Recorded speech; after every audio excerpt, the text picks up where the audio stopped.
ஓம் ஹ்ரீம் பைரவி க்லாம் ஹ்ரீம் ஸ்வாஹா. வணக்கம். நிறைய பேர் வந்து அஸ்ட்ராலஜில இருப்பாங்க. ஆனா யார் உண்மையான ஜோதிடர்? யாருன்னா எப்படி கண்டுபிடிக்கிறதுன்னா, ஃபர்ஸ்ட் வந்து நீங்க ஒரு டேட் ஆஃப் பர்த் அவருக்கு கொடுத்தா அவர் வந்து உங்களோட லக்னம் என்ன அது கண்டுபிடிக்கணும். அது எப்படின்னா உங்க பாஸ்ட் ஈவெண்ட்ஸ் அவர் சொல்லணும். 2 3 பாஸ்ட் ஈவெண்ட்ஸ்க்கு அந்த லக்னம் மேட்ச் ஆகுதா இல்லையா ஃபர்ஸ்ட் அவர் கண்டுபிடிக்கணும்.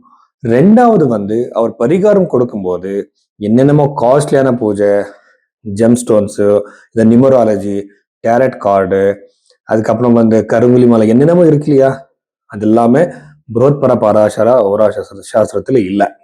அங்கே வந்து ரொம்ப சிம்பிளான ரெமெடி. இப்போ கஷ்டத்துல இருக்கிறவருக்கு எப்படி நீங்க ரெமெடி சொல்றீங்க?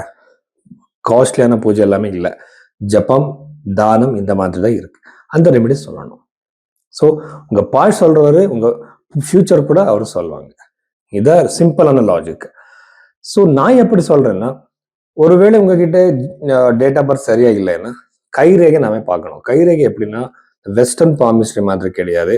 இங்க வந்து நாடி ஜோதிடம் படி நிறைய விஷயங்கள் இருக்கு. இங்க இருக்கிற ரேகைகள் வச்சு நம்ம நிறைய விஷயங்கள் சொல்லலாம். ஹாரோஸ்கோப் அளவுக்கு இல்லை, ரெண்டுமே கம்பேர் பண்றேன் நான்.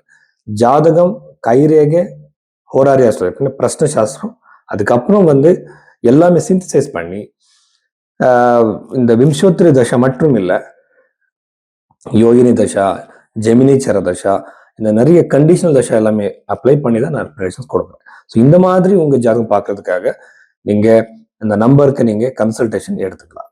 மிதுன ராசி 2026 மார்ச் 15க்கு அப்புறம் வந்து இந்த வாரத்துல மிதுன ராசியில பிறந்தவருக்கு வந்து இந்த வாரத்துல என்னென்ன விசேஷங்கள் இருக்கு, பாசிட்டிவ் என்ன, நெகட்டிவ் என்ன நாம பார்க்கலாம்.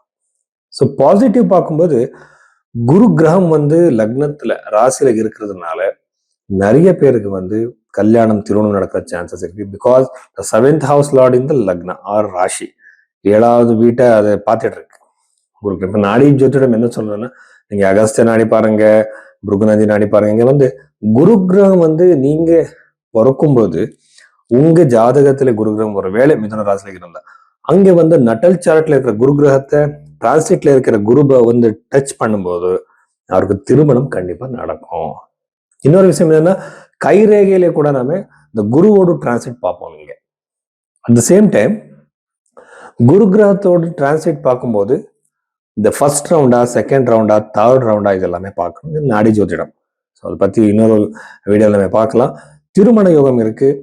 யார் யார் கல்யாணம் பண்ணி பிரிஞ்சு இருக்கீங்களோ, செப்பரேட்டா இருக்கீங்களோ, ஏதாவது பிரச்சனை வந்து கண்டிப்பா நீங்க வந்து சேர்ற சான்சஸ் அதிகமா இருக்கு.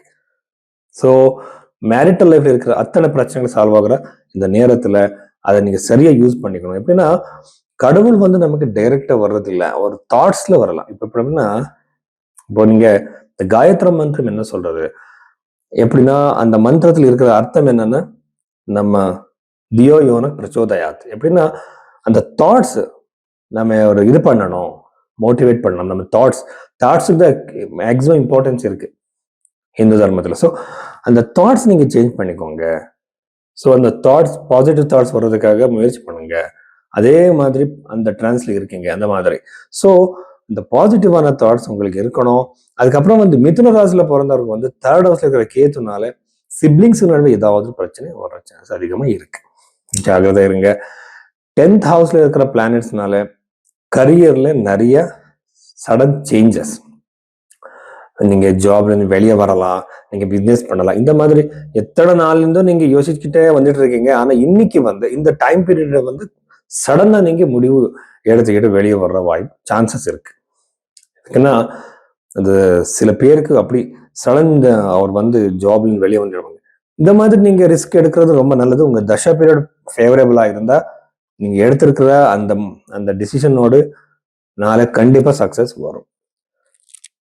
ஸோ சதுர்த்தபாவம் நல்லா இருக்கிறதுனால வீடுக்கு வீடு கட்டுற யோகம், வீடு வாங்குற யோகம், லேண்ட் வாங்குற யோகம், எஸ்பெஷலி அந்த அக்ரிகல்ச்சரல் லேண்ட் வாங்குற சான்ஸ் அதிகமா இந்த மிதுன ராசியில பிறந்தவருக்கு இருக்கு. நீங்க பை பர்த்டே இவர் வந்து மிதுன ராசியில பிறந்தவர் வந்து ரொம்ப பிசினஸ் மைண்டடா இருப்பாங்க. அதனால பிசினஸ்ல இருக்கிறவங்க ரொம்ப சக்சஸ் இருக்கு, ஃபைனான்சியல் ப்ரோக்ரஸ் இருக்கு, சக்சஸ் இருக்கு. எங்கேயோ மாட்டி இருக்கிற பணம் உங்களை வந்து சேர்ற சான்சஸ் அதிகமா இருக்கு.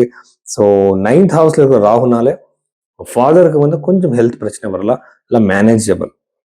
நைன்த் ஹவுஸ்ல ராகு வந்து உங்க மனசை டிஸ்ட்ராக்ட் பண்ற சான்சஸ், உங்களை வந்து ஒரு நெகட்டிவ் தாட்ஸ்க்கு, நெகட்டிவ் ஒரு ஒளிக்கு கொண்டு போகிற சான்ஸ் அதிகமா இருக்கிறதுனால ஜாகிரதையா இருங்க. புதனுக்கு சம்பந்தப்பட்ட விஷ்ணு சஹஸ்ரநாமத்தை சொல்றது ரொம்ப நல்லது.